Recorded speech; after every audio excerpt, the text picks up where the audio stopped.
Good morning children. ఈరోజు మనం ఒక స్టోరీ చెప్పుకుందాం. అది ఎక్కడి నుంచి అంటే మహాభారతంలో నుంచి ఒక గొప్ప జ్ఞానం ప్రసాదించే ఒక స్టోరీ చెప్పుకోబోతున్నాము. ఓకేనా?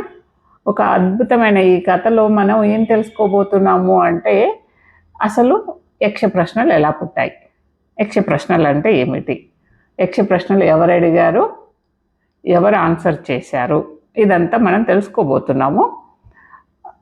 అయితే దానికి ముందు మనం స్టోరీ చెప్పుకుంటాం అనమాట. ఆ యక్ష ప్రశ్నలలో ఎవరెవరు ఉంటారు పాత్రధారులు అనేది, ఆ యక్ష ప్రశ్నలు పుట్టడానికి కారణం ఎవరెవరు అనేది మనం చూద్దాము.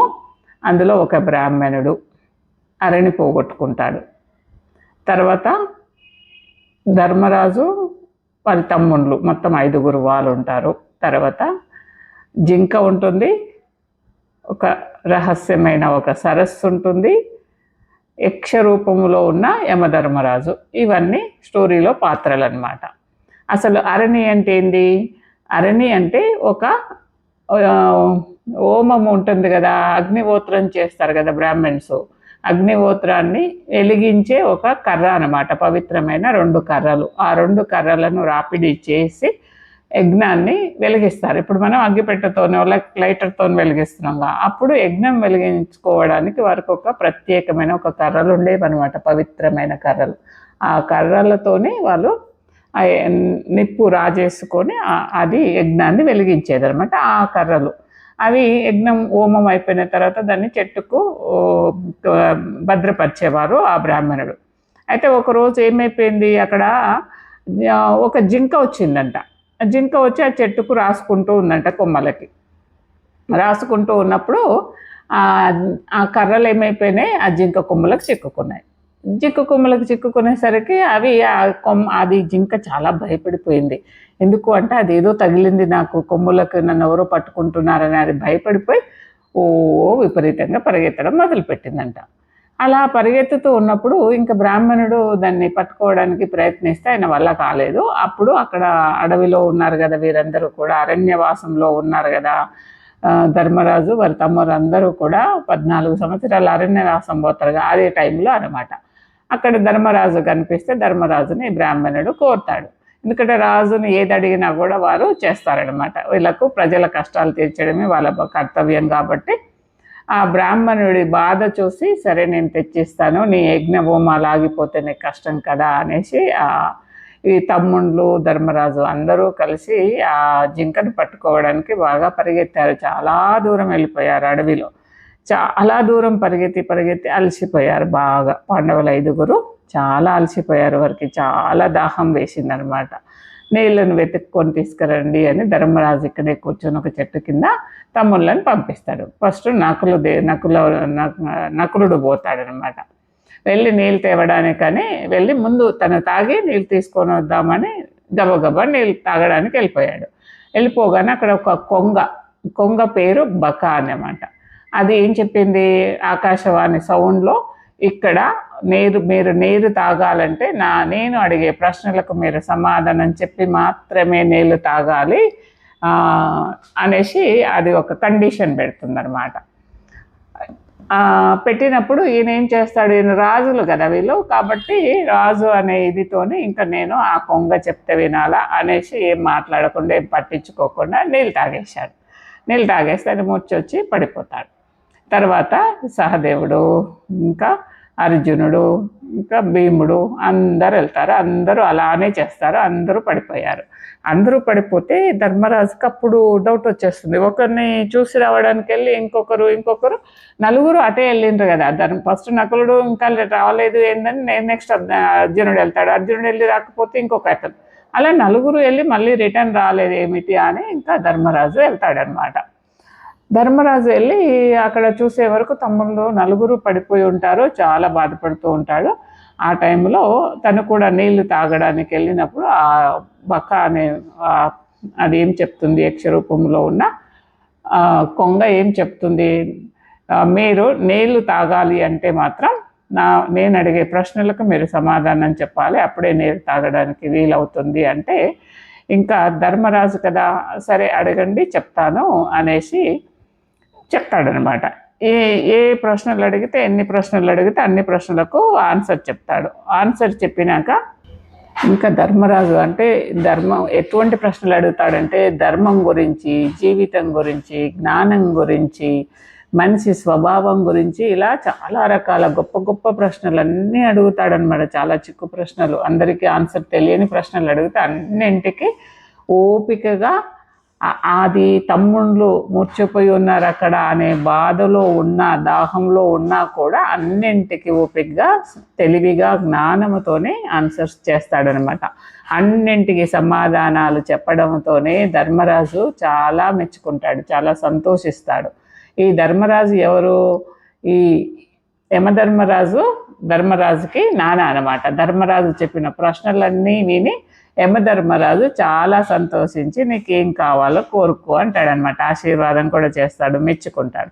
అప్పుడు ధర్మరాజు మా తమ్ముళ్ళని బతికించు అంటే ఒక్కరినే బతికిస్తా అంటాడంట. ఆ ఒక్కరిని ఎవరినో ఫస్ట్ నువ్వు కోరుకో అంటే మళ్ళీ ధర్మ సంకటంలో పడిపోయాడు ధర్మరాజు. ఇప్పుడు నలుగురు తమ్ముళ్ళల్లో ఒక్కరిని కోరుకోమంటే ఇప్పుడు ఎట్లా కోరుకుంటాడు? అందరి ఇష్టమే ఉంటుంది కదా తమ్ముళ్ళను.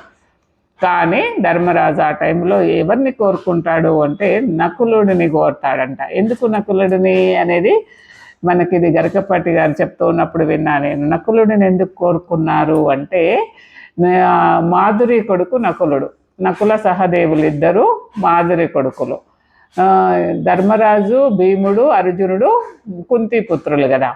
అందుకని ఇప్పుడు కుంతి పుత్రుడు పెద్ద అయిన ధర్మరాజు బతికున్నాడు. మరి మాధురి కొడుకులైన ఇద్దరు లేకపోతే వాళ్ళ అమ్మకి మాధురి ప్రశ్నించే అవకాశం ఉంది, కుంతి మాతను తప్పుబట్టే అవకాశం ఉంటుంది కదా అనేసి నకులుడిని, పెద్దవాడు కదా నకులుడు, అందుకనే నిస్వార్థముతోనే నకులుడు కావాలి అనేసి చెప్పాడనమాట.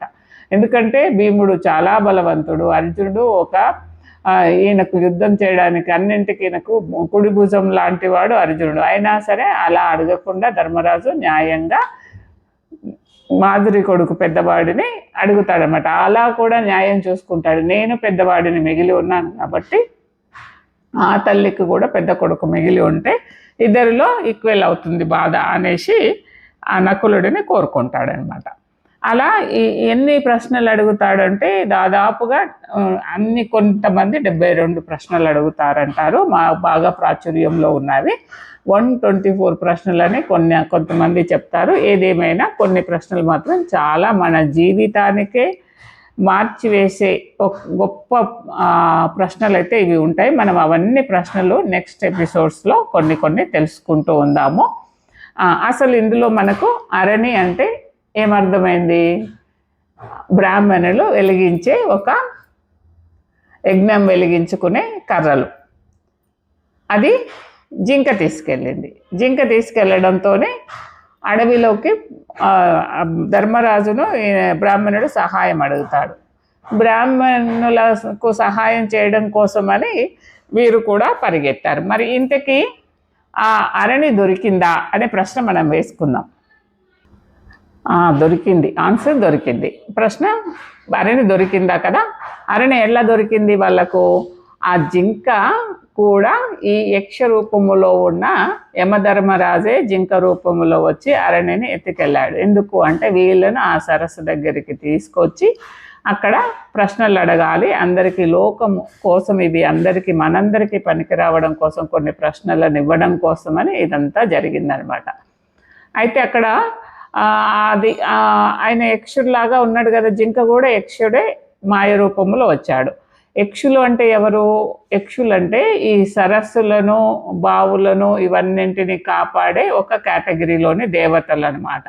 తర్వాత దేవతలు సపరేట్గా, కిన్నెరులు సపరేట్గా, ఇలా గంధర్వులని సపరేట్గా ఉంటారనమాట. మనకు దేవగణాలలో చాలా రకాల కేటగిరీలలో ఉంటారనమాట.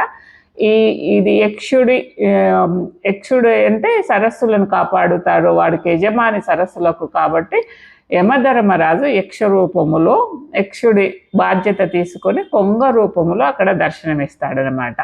ఆ తర్వాత ధర్మరాజు అన్ని ప్రశ్నలు చెప్పిన తర్వాత నకులుడు కావాలని అడిగిన తర్వాత నకులుడినే కాకుండా ఆ నలుగురి తమ్ముళ్లను బతికించడమే కాకుండా యమధర్మరాజు ఇంకా ఉదారంగా ఈ ఈ అరణి కూడా తిరిగి ఆయనకు ఇస్తారనమాట. ఆ అరణి మళ్ళీ తెచ్చి బ్రాహ్మణుడికి ఈ ధర్మరాజు అప్పచెప్తాడనమాట. ఇంకా ఇందులో ఏం ప్రశ్నలు ఉన్నాయి మనకు? అన్నీ అర్థమైనాయి కదా, చాలా బాగున్నాయి కదా. ఓకే, ఇంకా మనం నెక్స్ట్ మనకు ఒకవేళ ఇంకా మనం బాగా తెలుసుకోవాలి దీని గురించి, అసలు యక్ష ప్రశ్నలు మనకు ఏ విధంగా జీవితంలో పనికొస్తాయి, దీంట్లో ఉండే ప్రశ్నలు ఏమిటి అనేది మనం నెక్స్ట్ ఎపిసోడ్స్ నుంచి మీకు కావాలని ఎవరెవరికి నచ్చితే వారు కామెంట్ చేయండి. యక్ష ప్రశ్నలను చెప్పుకునే ప్రయత్నం చేద్దాము. యక్ష ప్రశ్నలు అనేది జీవితంలో ప్రతిరోజు మనకు అడుగడుగున ఉపయోగపడే ప్రశ్నలు అనమాట. వాటి ఆన్సర్స్ చెప్పడం తెలుసుకోవడం వలన మనకు జీవితంలో ఎంతో ఉపయోగపడతాయి. మనకు జీవితంలో ఉపయోగపడటమే కాకుండా మనని గొప్ప వారిని కూడా తీర్చిదిద్దుతాయి. ఎందుకంటే ఆ ప్రశ్నలు ఆన్సర్స్ మనకు తెలిసి మన జీవితంలో మనం వాటిని ఆచరించినప్పుడు మనకు గొప్ప ప్రయోజనం లభిస్తూ ఉంది. అందుకని మనం రేపటి నుండి ఆ ప్రశ్నలను తెలుసుకుందాం. ఇందులో ఉండే ప్రశ్నలను ఉదాహరణకు 2 ప్రశ్నలు చెప్పుకుందాము. భూమి కంటే భారమైనది ఎవరు అని, ఆకాశం కంటే ఉన్నతమైన వాడు ఎవరు అనేసి అడిగే ప్రశ్నలో యమధర్మరాజుకి ధర్మరాజు ఎలా ఆన్సర్స్ చెప్పారు అనే దాని గురించి మీకు ఆన్సర్ తెలిస్తే కామెంట్ చేయండి. ఈ 2 ప్రశ్నలకు భూమి కంటే భారమైనది ఎవరు, ఆకాశం కంటే గొప్పది ఎవరు అనేది ఆన్సర్ మా కామెంట్ బాక్స్లో పెట్టండి. మీకు అందరికి ఆల్రెడీ తెలిసే ఉంటాయి, కాకపోతే మళ్ళీ ఒకసారి గుర్తు చేసుకుంటున్నాము. ఓకేనా children? Bye bye, god bless you all, thank you all. నచ్చినాయా మీకు? ఈ స్టోరీ నచ్చిందా? నచ్చితే కామెంట్ చేయండి. Bye bye.